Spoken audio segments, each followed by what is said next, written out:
afternoon. This is Bill with Bill's Never Ending Projects, and I was gonna say something about my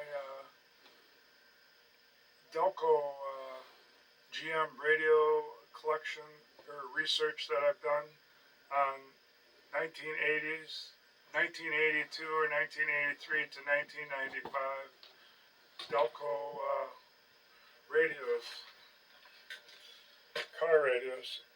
I've done some research off a couple of the manuals that are for sale, where it has the schematics and everything for servicing them in the parts list. And one was from, I put down here that they're $12.95. Depends who you get them from. I don't know that there's more than a couple people offering for sale, but they don't sell every year, it seems like. I guess I could buy the 1987, and I know I've downloaded for free the 1990. But, and I'm going to show you that in a second, but the 1990 could have something more modern than the 80 ones. Definitely the plug is different. I'll talk about that later. But for some reason they call them the 2000 series. I've only heard one person say something about it's something they measure in metric. So 2000 something must be some metric measurement number for either the size of it or something to do with the output. I don't know. But now that I know they're called 2000 series, it's easier to bring up something like this, the service manual. This was some of the part numbers for, must be, these are really small, so I must have wrote them bigger, so these are from 1987. In the 80s, they all started with 160. Right around the end of the 80s into the 90s, they started doing them with 161. In fact, I think I've got about 1, 2, 3, 4, 5 in front of me, and I'm pretty sure they're all going to start with 161. Because these are all, two of them are 92 radio.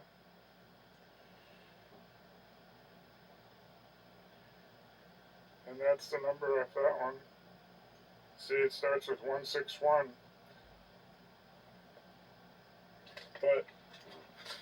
And I'm going to make a note that all the backs, maybe this is a hard one to look at because it's got these white things. See how they use these different colored plugs? There's 4 of them. And this is what I'm going to call the new style. I'm going to get a better radio for that. And there's what the plug looks like from the new style. This being the top of the radio.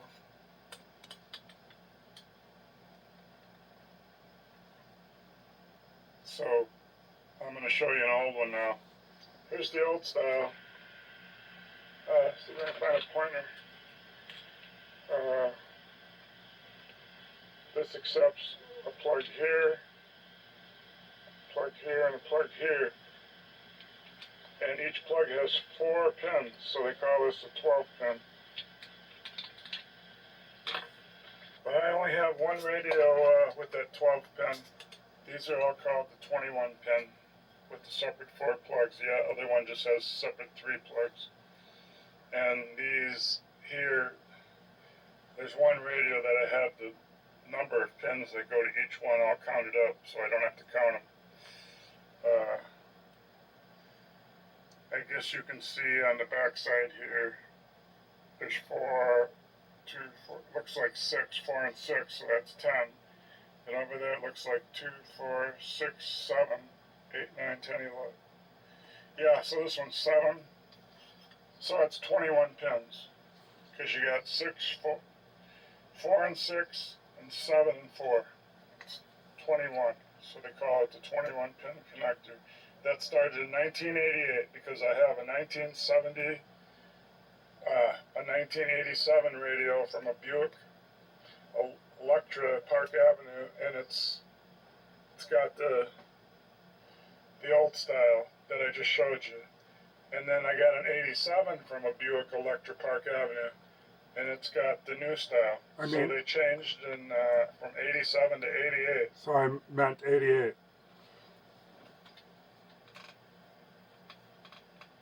This is what they look like on the front. You got the 3 buttons. They all have that, and if they don't have a cassette, this would obviously not be here. It would just be a black plate. And they seem to all pretty much have the clock and the scan and the seek. But there are different. I'm going to show you that in a second. When you ordered a radio, they could save it. I don't know how much money, what, $30 or $40 or $50 for a few of these little things that go into the radio. So they let them order without the tape deck and stuff, and without EQ. This one doesn't have an EQ, it just has these 2. But the good thing about these is they have a really good receiver board. I'm going to talk about that in a few minutes. This is one type, the one with the 2, the bass and the treble. Bass down here, treble up here, and just the normal, looks like 1, 2, 4 buttons. They got a set, scan, and a seek. So that's just the normal one, and I pretty much didn't take any that didn't have a cassette. I never thought of collecting one without one. I should have done that, I suppose. That was the 92 Buick Roadmaster 16120. 814. Let's go to the next one. It's another 92. It's 1613852, and it's going to have the. Let's see. Compare it to the other one.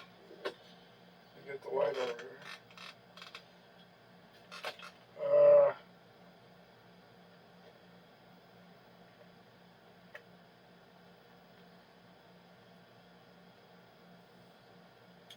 These buttons are black. Those are the faded black. See the shiny black, faded black, and they got the white lettering. These got shiny black. And then the opposite here, these are gray, where these are black. So, I don't know why.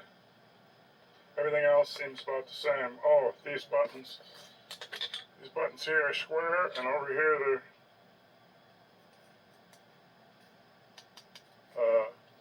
a rectangle. And this has got what, scan seek. This one's the scan seek. It just says seek, and it's a big long button. So yeah, it's got set over there.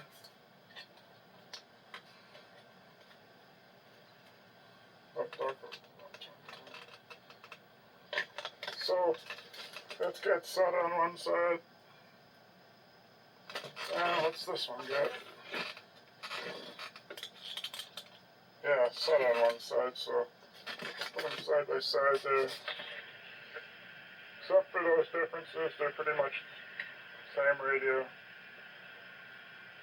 Black knobs, gray knobs, black knobs, gray knobs, black buttons, gray here and black here. The thing that goes into the cassette, this is black. This one's gray. Okay. Go to number 3.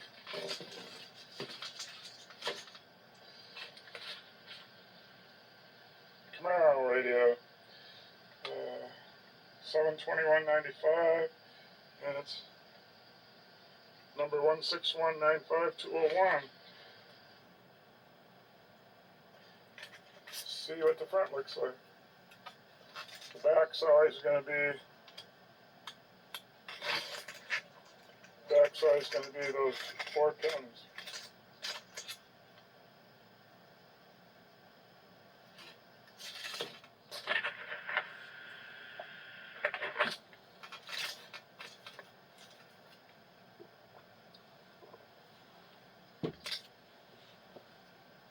This one's got where it could have been 2 plugs, all one plug, and then it's got 2 separate ones. I don't know, but they all plug in the same 21 pin, even if they change the plugs a little. This one, everything black, and it's got the set and the stand with 2 buttons, and it's got the 2 for EQ, and but it's got this, I don't know what that is, APS. It's about the only thing different I see. Okay, put that one back. Get the next one out.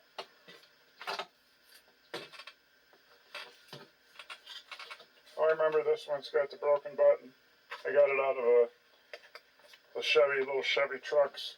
It was piled up to be scrapped. I had a hard time getting in there because it had a car on top of it. Was going to be crushed in the next day or so. But I seen one of these 2000 series radios in it. The power chips alone, if they're good, are worth at least 20 a piece, since they don't sell them anymore. These things have the EQ, and they have all gray buttons. And down here, they have that formation. AM stereo and chrome oxide tape.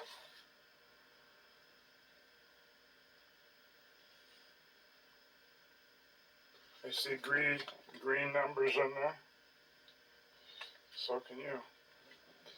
Let's see if we can look in some of those other ones, see what color the display was.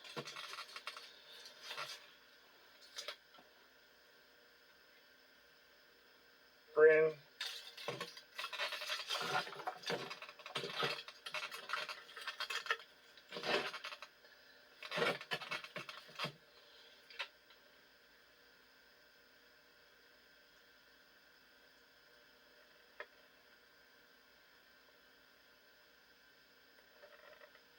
I don't think this one's green.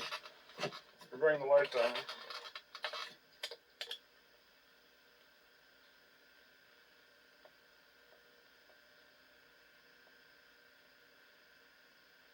I think it's yellow. It could be some kind of amber color.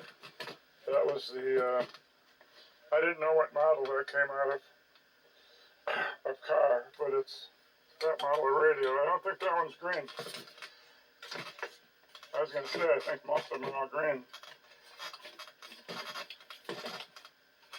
Buick one.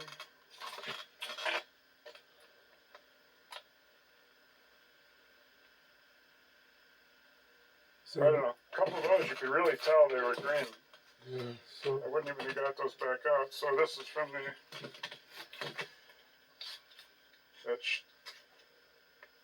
I usually write down at the junkyard when I get them. This is Chevy S10. It's 16169-179. Again, I wrote it there. Same updated plug from 1988 on. Again, these series went to 1995. Then they turned into the theft block, and I don't think there was a series number for them. They must have quit using it. They were just called theft block. I did a bunch of research. This one Oh, it's from a Chevy Blazer, 1995, 16194 965.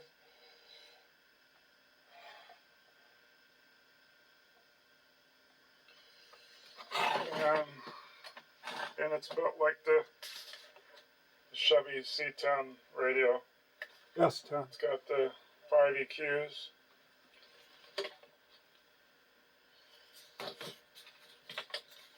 Let's see what's different about it. I'll line it up side by side here.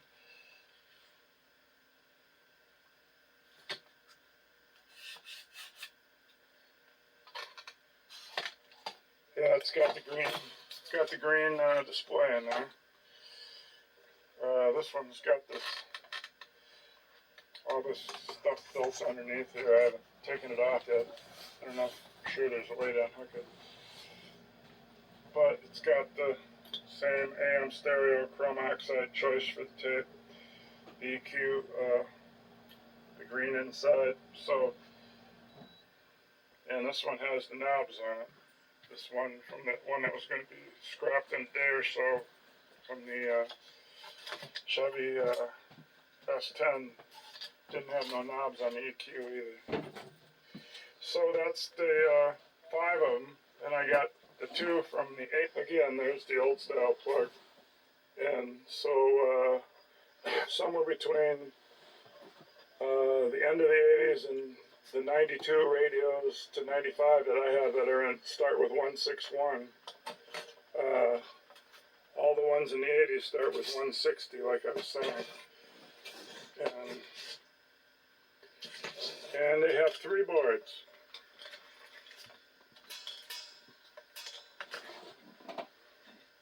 This is the famous tuning board. As far as I'm concerned, it should be famous. It really pulls in. So I live about 160 miles from Milwaukee and 100 from Madison in Wisconsin, and I can pull in stations.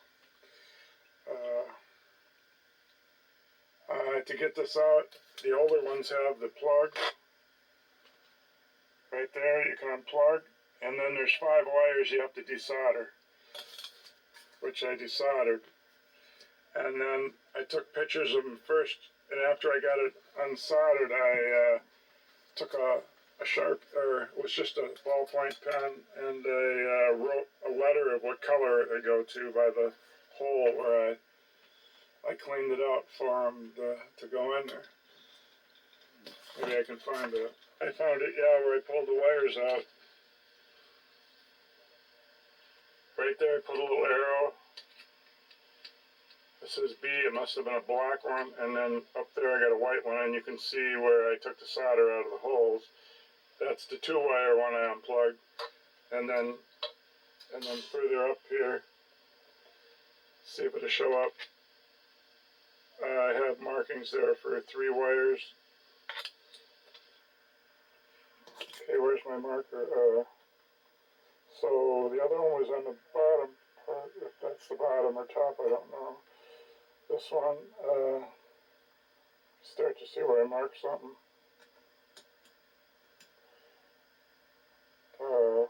See that?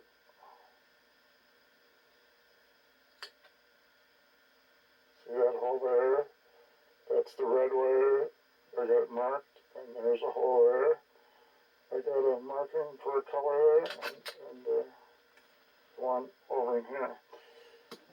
Now you can see the empty hole. That's where I got to put the wires back in. So it was 3 from that plug and 2 from the other one. Yeah, and this is it's the top board. And I ordered some brass brushes to clean this up. And the tuner wasn't working, and I'm thinking maybe it's those wires that I unsoldered. And then I can put new solder on those.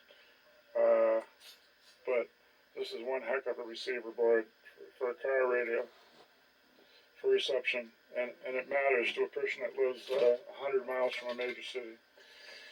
Okay, so that's the 87, and the 88 is pretty much like it. And they all have, this is the logic board underneath it, right there. And then the power board is here on the side by the power sink. You can see the board in here. The other one I have the sink off right now. I ordered some needle point things to go on my digital voltmeter so I could check the traces. I'm going to show you what I'm talking about, checking the traces.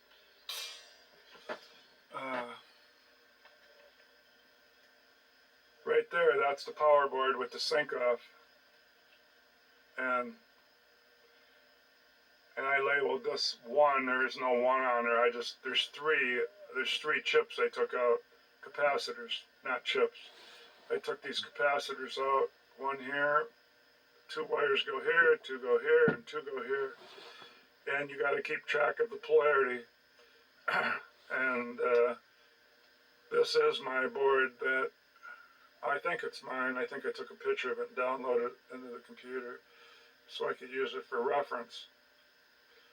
No, I got those capacitors soldered back in, so I guess this is somebody else's.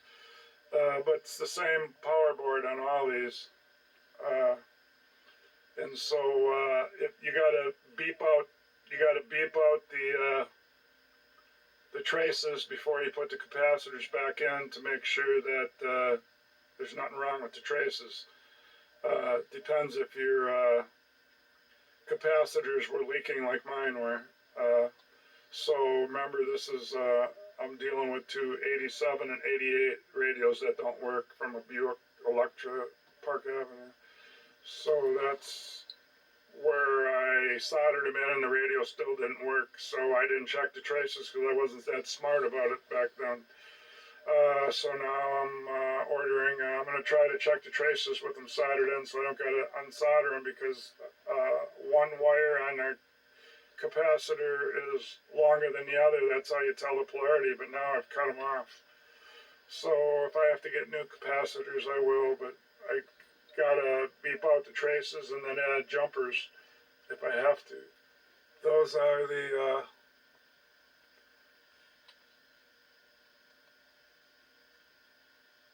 that's the power board with the chips still out. There's the spot where the chips are out, right in here.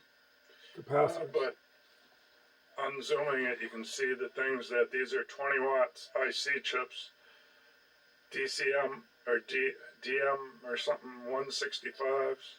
I'll check that number in a second. These are, if these capacitors go out, if you didn't change them before they leaked and they dried out, that heats these up and wrecks them, which in turn can wreck your speakers. So you got 3 things. First, you would put these back in and see if it works. You'd put the capacitors back in. Then you would, if it doesn't work, then you know it probably wrecked these 20 watt chips. And then if you replace the chips, which are obsolete now, you have to buy them used or find a radio between 1983 and 95 in the junkyard and take them out of it. But then if you were going to take them out, wouldn't you just change the whole radio you got? Or if somebody's selling these for twice the money, they used to be $15 now, somebody's selling them for $30 used from a junkyard. But I'll show you what the pins look like. I got them flipped over for somebody that was selling one. So those pretty much run the radio. So they say if you've got nothing, it's probably those capacitors, those 3 capacitors, they're under the heatsink and they made them shorter, and they some reason didn't, well, they don't last, they heat up or something. Because you can see this was right next to the heatsink where they go.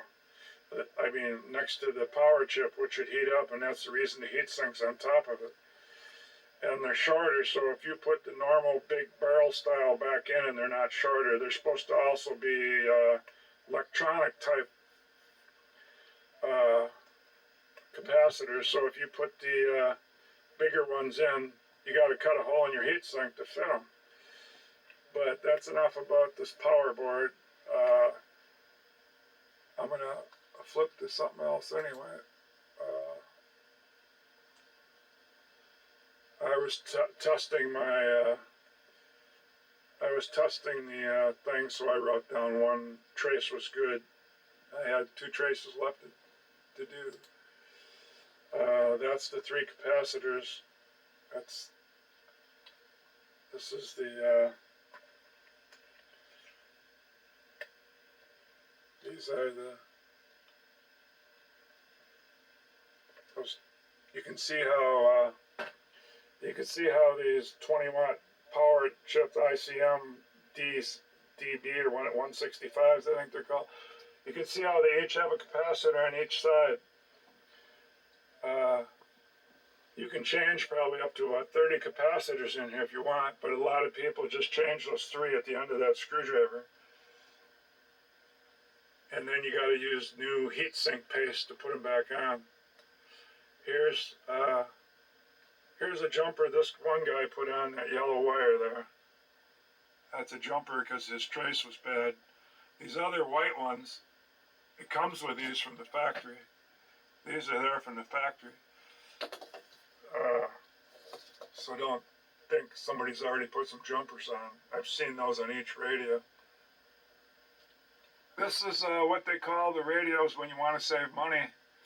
An ETR 300 is just a plain J and AM/FM stereo. Of course, it's electronic tuning. And then the 305 has the clock. So if somebody even wanted to save money without a clock. And so the 300 without the clock, it's just got the electronic tuner. The 305 electronic tuning receiver has the clock, and that means, I don't know, when they don't have it, this logic board under the tuning board, you can see it only because I got the tuning board out. That's what runs the clock, stuff like that. That's what goes on with this board. It's covered up by this tuner board, but you can see it because, I mean, it's upside down now. You only see the soldering. But that's what runs the clock. So then what else did they, if you wanted, oh my gosh, they didn't even give you seek and scan. So 310 is with seek and scan for the receiver. Then 400 would be the clock with seek and scan 8-track. Oh my gosh. And 500 would be the seek and scan with the cassette. With the cassette, and 520 with the 5-band equalizer.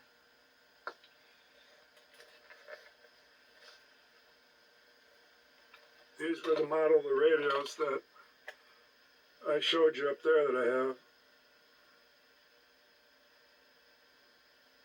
There they are right there. Unloaded this 1990 service manual. And it gives you the block diagram. And that's the, what did I call it? Tuner receiver board. That's the top one I got laying here on the table.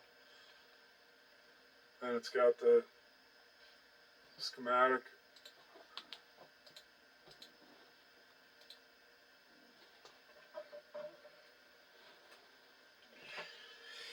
And it's got parts.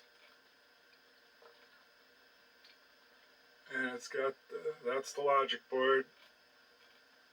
And a schematic for the logic board. So they got the block diagram, then they got the schematic, and they show you the boards for each of the 3 boards, and then they give you the parts list for each of the 3 boards.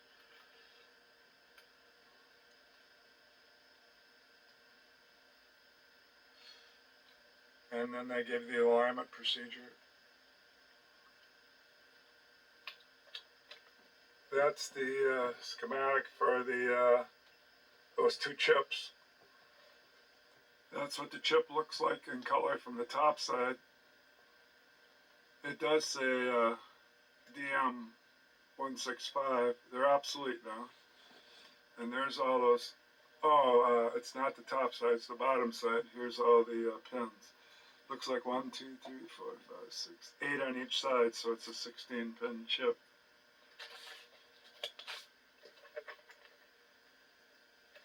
Wrote the numbers down to an older chip from the 70s. It was DM184 and a DM125. I didn't know when water makes these damp from laying in a junkyard, like somebody took out the radio and just left it laying on the seat with maybe a window open or something. The paper that the stickers of the radio number are on, they disappear. And even if they're stuck there, they're ready to fall off and you can't read them. So you'd have to pay the $12.50 to get the service manual, and right away the service manual on the front lists the bodies that you have for that year. Of course, I'm saying you can't get these service manuals. Just somebody happened to post a 1987 one and a 1990 one on the internet that you could buy. So those 2 years you could buy. So mine was an 87 that I'm working on. So then I went down and I looked, and it shows right here. It shows these numbers for the Buick. Those are your platforms. I got a C platform, and that radio would also be the same for a Buick with an A platform and an H platform. So then I went over. So my radio is.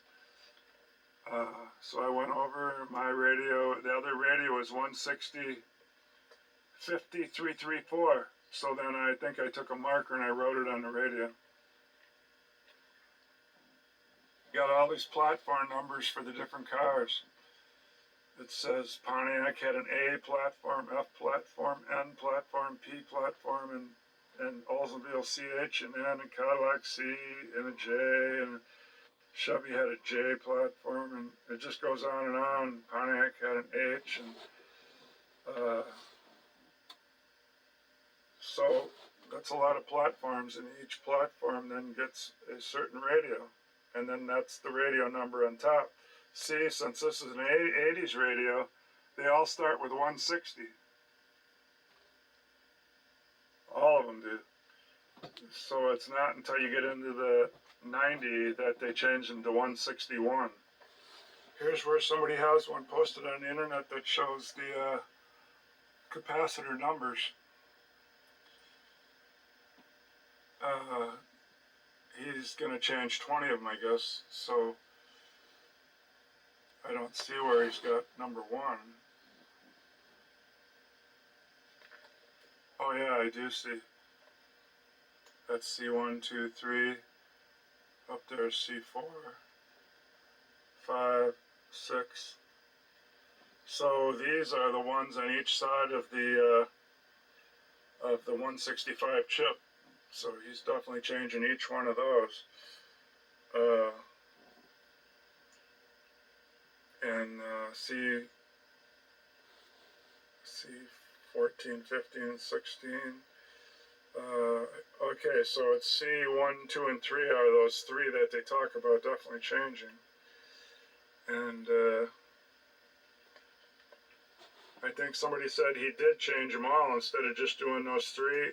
And he said he spent about $40 because if you pay about 20 for the capacitors, then you're going to pay about 20 for shipping. They're made in Kokomo, Indiana. That's possibly the Delco office to the plant. And who knows? Delco also made ignition stuff and starters and stuff, so I don't know if they were all in the same plant or not. One manual for sale on eBay where it covers the 2000 series, in the 2700 series. I don't know what the 14 is. Let me see what date this is. But the 2700 I'm going to talk about for a second. Okay, the date is 1985. Here's what the 2700 series look like. Still has the 3 buttons on the bottom, but it's got the wide knobs for when they would go in a, that's the way they used to go in a car, where you had the volume on one side, and clear over here you had the station tuner, and that's the way cars were for 30 years or so. So these 2700 models, I guess, yeah, they have electronic tuners, and they made these up into the 90s or something with the wide knobs, probably for trucks and vans, and maybe they still made them through the 90s, but they were called 2700 series because it's some measurement, it's some metric measurement where they get the series name. I don't know what it is, but at least this is easy to tell the difference. The other two have the knobs on each side and are in usually a square rectangle box, and then the trim from the dash goes around it. These actually go through the holes in the dash to bolt it, where you don't need much of a brace on the back. The old style, old school. That's 2700 series. And I didn't learn any other series. The 2700 series, sometimes they put chrome on them like this one. I mean, they changed the fronts to make them different for different cars, I guess. 2000 GM cars. series. There's one here where it doesn't have a radio. That's that block I was telling you. That's not a cassette. That's where somebody was cheap to save a few $20 or $30 or something and didn't order the cassette. Maybe the cassettes were $75 to $100. I don't know, but they didn't order a cassette, and they don't have scan. And they don't have seek. So this is about. It's just got the. It probably don't even have the clock. It's just got the radio, with 4 presets. That's how cheap you could get this basic radio. And again, that's the 87 and below plug-in. They'd have the black one, I think, usually gives the juice to fire up the radio, and it runs the lights coming in to dim it and stuff. And then there's 2 other colors. I think one's blue and white or something. That's pretty much the colors they used on those. I mean, I don't know how, if it wasn't for looking for a part for my 88 Buick, I would have never came across an 87 radio. That's pretty old. In 4 more years, that 87 radio would be 40 years old. So all my collection except one then has that 21 pin, not the 12. I was really surprised when I seen this. And then when I get them from a junkyard, usually I have the wires so that I can run them on my bench to test them and play with them. This one I had to get from a junkyard where I didn't have time to cut the harness, cut the thing out because they were closing. Happened to be I got an 86 car, that's a General Motors car, Oldsmobile, that had that plug still in it. And I'm junking the car, so I was able to get it so I could test the radio, and that's where I found out both the 87 and the 88 radio that are that old. They probably are going to take new IC chips and new capacitors. This must be one of the 2700 series. It's from about an 83 Chevette, but it's got manual tuning. Of course, that's why the push buttons are there. The type that you push way in to lock a channel. And it looks like it did have AM. I had 2 Chevettes, but I can't remember the radio that was in there for the life of me. That's a picture of the main things one guy throws away. There must be 2 of these capacitors that straddle the chip. So he's put in those 2, then he put in both power chip IC chips, and he did this. It looks like he did 4 capacitors. There's a new chip with the box. I can't get them anymore unless somebody's got one old stock and just put it up for sale. There is a little book on these 2000 series that tells you how to set the time and stuff, general information, and it's available. It's not part of your the book that comes with the car that has, you know, the ones in the glove compartment. It's a separate little book,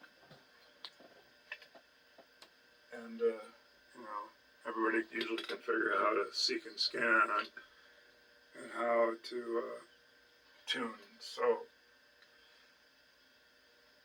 I doubt anybody would need that book. Maybe the only thing you'd want would be the setting the clock, and you could get that out of if you own the car, you could get that out of the car manual. So after 1995, this is what they went to. I like these radios as well. I think they're pretty. I kept worrying about when you get them from a junkyard that you would have to unlock them, but almost everybody, after they get their car so they don't have trouble, puts them in the unlocked mode. And once they're in the unlocked mode, even when the battery's taken off, and you take them out and you don't have the computer there anymore, that you can still use them. Yeah, I like these a lot. I got one set up in the house that I use. I've got 12-volt power supplies in 3 spots, and I've got at least 3 spots set up to work on radios, and I keep one set up for Dodge harness plug, one set up for Ford, and I keep one set up for General Motors. And I just took my table saw and made some little wood boxes and put car speakers in them. But like with this GM radio, not this one, the 2000 radio, the 2000 series, the 84 to 1995 we just covered. The one thing about them is the front speakers in the dash are like, they're not 4-ohm speakers. They're something like 10 ohms. So that means I don't know. I never thought about that when I'm hooking them up in the house. I got a couple of the dash speakers, and they are all magnet almost. The speakers are only, you know, they're only about this big around, and they're mostly all magnet. I guess, and those would be the 10 or 10 ohm ones, but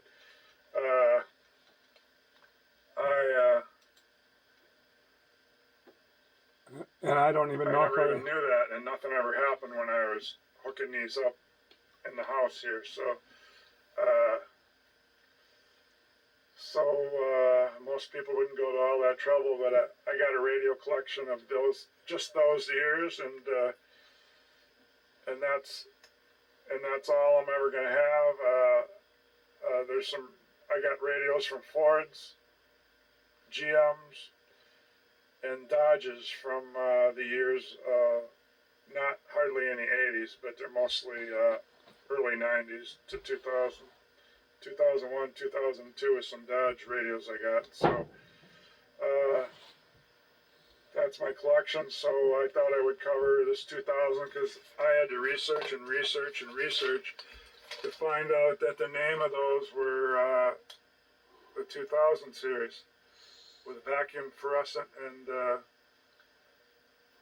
electronic tuning receiver. I thought it was ETR, meant electronic tuning radio, but it's receiver, I guess. So now I know all that. So I thought I'd pass some of this information along. Sorry I had it so drawn out and slow to present this information, but I'll download this and see if hopefully I got it done in a half an hour. Thanks for watching. Yeah, so thanks for watching. And now these radios, since I started this collection 10, 15 years ago, now it's 2023, and these junkyards around here don't keep cars from the 80s and early 90s, or hardly any of the 90s or 80 cars are in there, so you can't get these anymore around here. I mean, every now and then somebody will junk one from the 90s, but getting an 80s radio is almost totally out of the question. I don't know why you'd want one. Definitely all the capacitors would be bad by then. Alright, well, that concludes the video. Like I said, thanks for watching.